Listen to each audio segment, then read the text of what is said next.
Hello everyone, it's Scott and welcome back to another episode of Sky Factory 2. So I have a couple of big things planned this episode, and the first one is going to require getting a Draconic Infuser. So what I need is one of these kind of angel looking energy infusers. So it's nothing I can't make. I have a number of draconic ores. I can easily make a enchanting table. I can make particle generators, and together they should become the energy infuser. So the energy infuser is a device that greatly speeds up the charging of items. So here it kind of looks like bat wings actually. And so in here in the interface, there's two bars here. So let's hook it up to our RF network with some energy conduit. Doot. And there we go. So already it has 1 million internal storage. And so what this does is it should be able to charge any RF-based item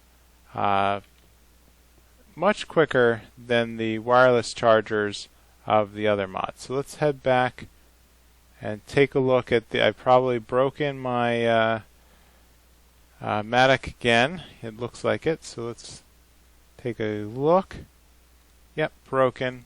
So I still have not found a way to prevent the devices from getting trashed. So what this has turned into is just a back and forth now with me charging the devices, fixing them with the tool station, and there's not much I can do here, and that's odd. Looks like this chunk isn't loading correctly, even though I have it with a chunk loader. So over here we should be able to see that so I don't have anything that's actually uncharged. It looks like I could probably make a let's see, I can make an energy storage cell. So a resonant, let's see, resonant energy cell. I already have one here. Great, with a little partial charge. So let's throw that in the inventory and quickly throw it into the acceleration chamber. So like that, we should see that this device charges quite quickly. So I think I might end up placing this device over by the energy core system. So let's try placing it next to this. So I've installed a couple more pylons. I'm really curious to see how this works. So let's throw that in there. The device should be receiving charge from the energy core. So the energy core still has 9.8 billion charge left in it. It's not that fast. Signal enabled low. Well, again, not sure what that means. I'll have to do a little bit of research, but the energy infuser should be a quick way to charge up our devices from the RF network. And so, why do I bring this up? Because the infuser is the only thing that can make charged Draconic blocks. So, what I would like to do is take a couple of these Draconium blocks and let's, oh, guess what? So already it is, it's because of this wireless charger here underneath my base. So it is just tapping into the RF network and filling everything up. Let's swap out the resonant energy cell. Looks like it's about done anyway. And 1, 2, 3, 4. Let's start with that and see what we can do. I wonder if it's going to make me place each one in individually. Yes. Okay.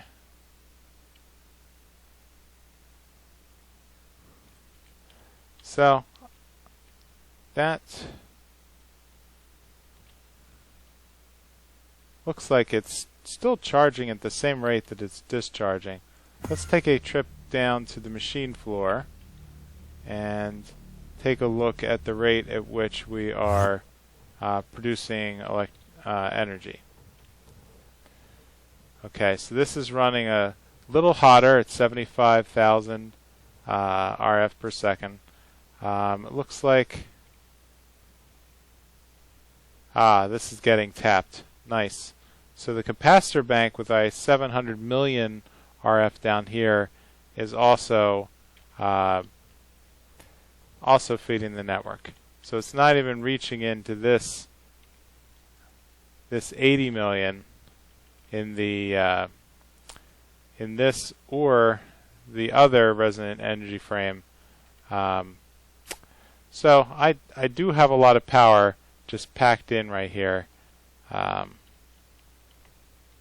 Again, the power monitor doesn't seem to play well with the cryo-stabilized flux ducts. Okay, looks like I've charged up my blocks upstairs, and and it's now gone back into a passive mode. So let's work out a system of shuffling items in and out, and I'll show you what I have in mind to do with these charge blocks.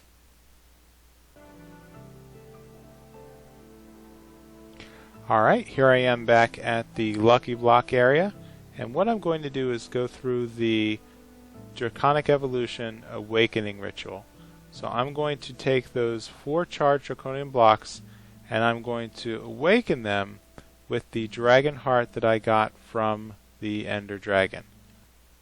Alright, so here I have large TNT with a lever to set it off, and I'm going to drop the Ender Dragon heart next to the TNT and set it off.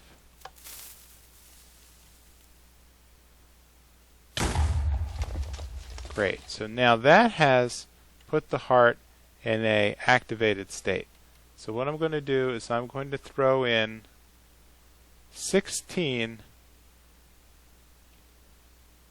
Draconic cores. And we can see that those have been absorbed, and they are now activating the heart, which is now spinning at a much faster rate. I'm going to place down the 4 charged Draconium blocks, and voila, like that, I now have 4 blocks of awakened Draconium ore. Awesome. So let me mine this and bring it back to the base for the next step of Draconic evolution. Alright, so here I am back at the ME system. I have my awakened Draconium blocks, which each block can become 9 awakened Draconium ingots. So with these 36 ingots, I now have to choose what kind of upgrade am I going to pick that'll be the most effective in working my way up towards destroying the Chaos Dragon. So I'm going to need to eventually get the let's find the right items here. Here it are. The Draconic sword will be a good one.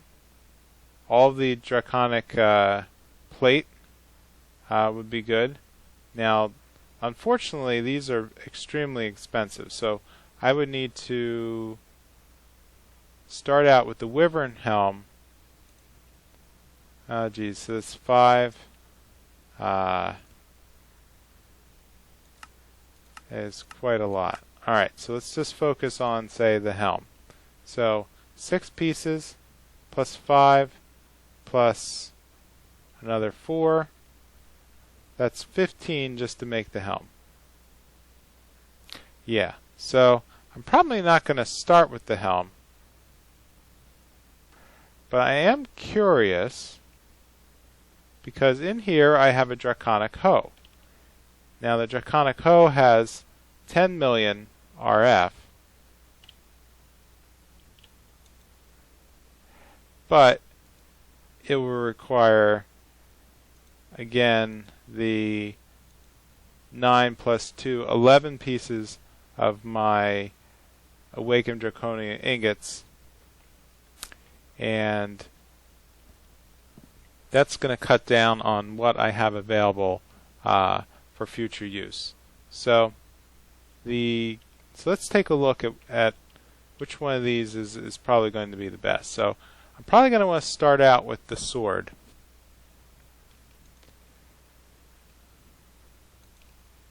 So this actually is going to be the same 11 pieces.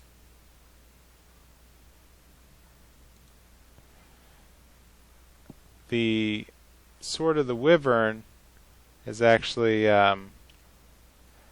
not going to be that big of a problem. It turns out that thanks to my mining, I'm up to 230 ingots and another, well, quite a lot of Draconium blocks. Not to mention that what I really need to do is get back and fix that Ender Quarry down in the Deep Dark. Have some ideas on that and how to turn that around. But you know what? Just for I don't really need the sword right away because it's probably going to be suicide to take on the Chaos Dragon unless I have unless I have the armor to go along with it. Now, the Draconic Bow, though, I was reading, is pretty awesome with how it, enchants are twice as effective. So you can do some really cool stuff with the Draconic Bow, and I was thinking that might help with some of the I would also want to go through and do a resurrection ritual on the Ender Dragon in the end. And while that does bring the Ender Dragon back, it does make it more powerful. And so last time the battle just took quite a long time to finish. I ended up using a lot of arrows, so I think maybe the bow, the sword, and maybe one piece of armor will be a good place to start. So let's start out with that. So to make the Draconic Sword, I'm going to need at least one Sword of the Wyvern, which means I'm going to need a Wyvern Core, which means I'm going to need more Nether Stars. And I only have 7 from that day where I went crazy with the withers. Alright, so here's my dilemma. I have 36 pieces of Awakened Draconium ingots. I have a lot of regular Draconium ingots, but I'm running out of ore because I need to go back to the Deep Dark and fix the Ender Quarry. So that's going to limit the total amount of Draconium blocks I can make, and so I'm sort of in a bind. So in order to make some of these awesome weapons, for example, the Draconic Sword, I'm going to need an Awakened Core. The awakened core, unfortunately, is going to need 4 wyvern cores, each of which is going to need 4 draconic cores and a nether star. The draconic cores are going to need more draconium, but really it's the nether star that's going to be my bottleneck until I make a wither farm. So I think what I'm going to do is start gathering the materials I need to make the wither farm, and I have I think a pretty good way of crafting it. So let me get started with that, and I will be right back. Alright, I'm back, and this is the automatic wither farm contraption. So let's see if I can explain this without killing myself.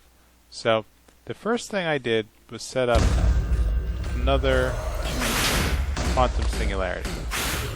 So actually, yes, so I set up a quantum singularity and hooked it up to the ME network, and then put in a crafting terminal so I could reach something.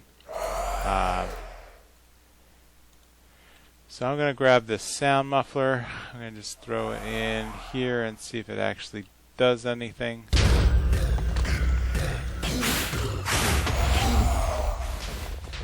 There we go. Peace and quiet. Alright, so what I ended up doing was building a quantum link up to the main base using a entangled singularity.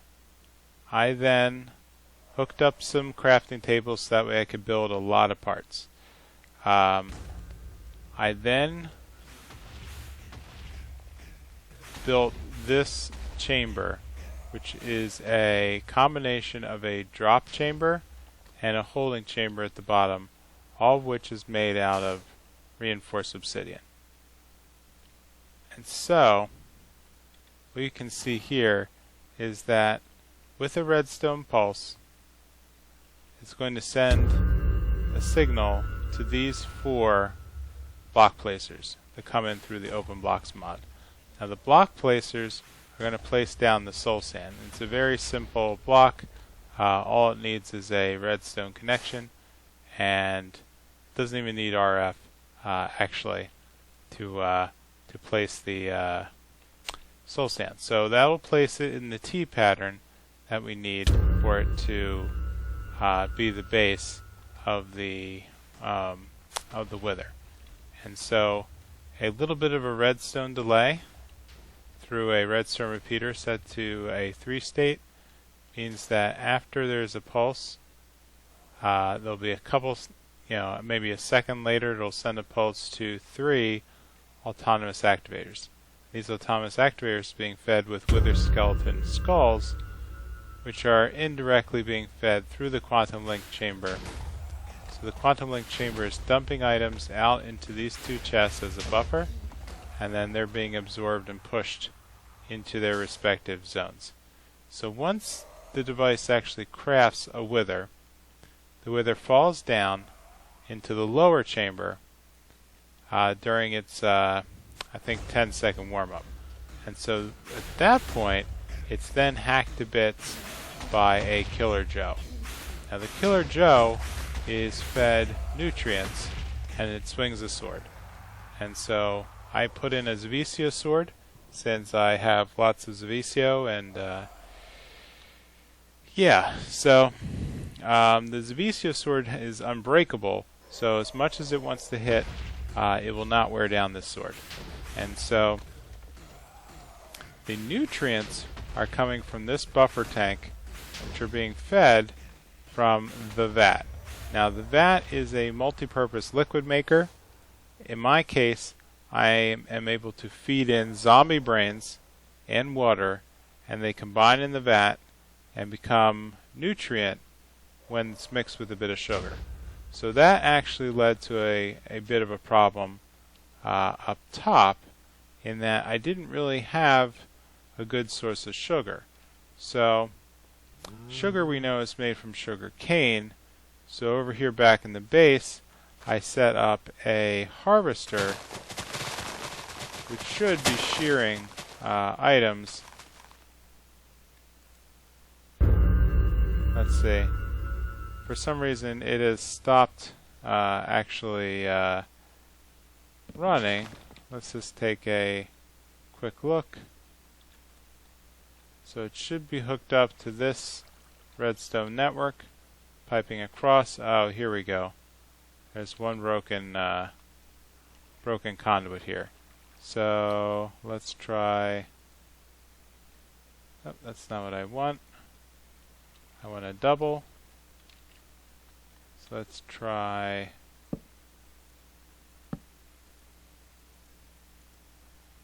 A double. Good. Now I should have the. Yes. So I see the redstone force here feeding up to the master block, and then this any sludge that's made as a byproduct, we see here the harvester is automatically collecting the sugar cane and then dumping it in the ME system through our ender chest. And the byproduct of sludge is then fed back down here to the lower level to the sludge boiler, and voila, that is that's how I'm producing the sugar cane. And so the sugar cane produces the sugar goes in the vat, and the vat feeds the Killer Joe, and the Killer Joe kills the Wither. So this is a pretty closed loop system. Now the final piece is this mob counter block from the Mine Factory Reloaded. And the important thing that this does is it emits a redstone signal whenever it finds blocks within a certain radius. So something. Oh, son of a gun! So obviously something's not quite working right here. The for whatever reason, it looks like it jammed up and placed. Yeah, I'm out of alignment here. It put the Wither skeleton skull for some reason right here on this lower soul sand, and I really don't understand that. So, when it works really well. And so I actually had it running for a while, and it produced quite a lot of junk. I got 32 Nether stars, a lot of division sigils. Unfortunately, it. Oh, okay. So, how am I able to suck the items through the reinforced obsidian? So, let's quick visit that in the NEI system. So reinforced obsidian is one of the only few wither-proof blocks in the game, without going all the way down the Thaumcraft to almost the end of Thaumcraft. So this is going to take dark steel and dark iron bars and obsidian and combine them together to make reinforced obsidian. And that is what makes these blocks wither-proof. So that way when the wither detonates, it doesn't blow up everything in this area. Now, it turns out that transfer nodes are not just good for capturing cobble. They're actually sort of like a vacuum hopper, which I had no idea that's how they work. So if they're hooked up to a block, and the block is given a world interaction, and the transfer node is given a world interaction upgrade, it can actually suck items from the other side of the connected block. So as a result, these two transfer nodes are able to capture any drops that fall to the bottom of the chamber, and which is quite interesting. I had no idea it could do that. And that's what's cleaning up the Nether stars and loading them into the chest. Now at this point, let me see if I can quick clean this up as we're chatting. At this point, I was hoping I could let it run for a while. Start collecting some some nether stars, and then the nether stars are what I need to start making the next round of devices for the oh, that's interesting. The next round of devices for the Draconic evolution. Let's place that there. And let's clean up over here. Oops, that's interesting also.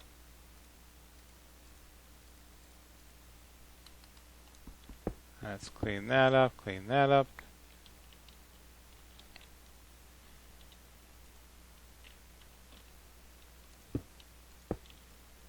Okay, that should be aligned now. Right, so those are facing the correct way. So let's clean this up.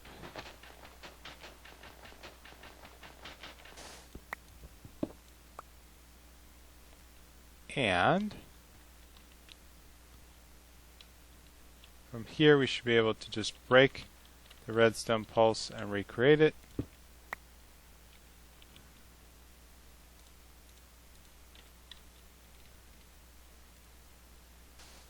And that should start the process again.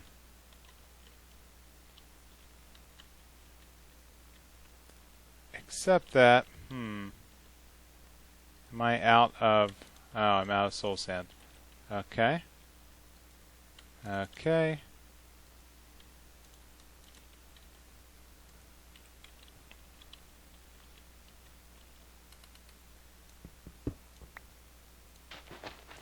That's just going to keep placing wither skeleton. That's interesting. I didn't know that the autonomous activator could reach 2 blocks.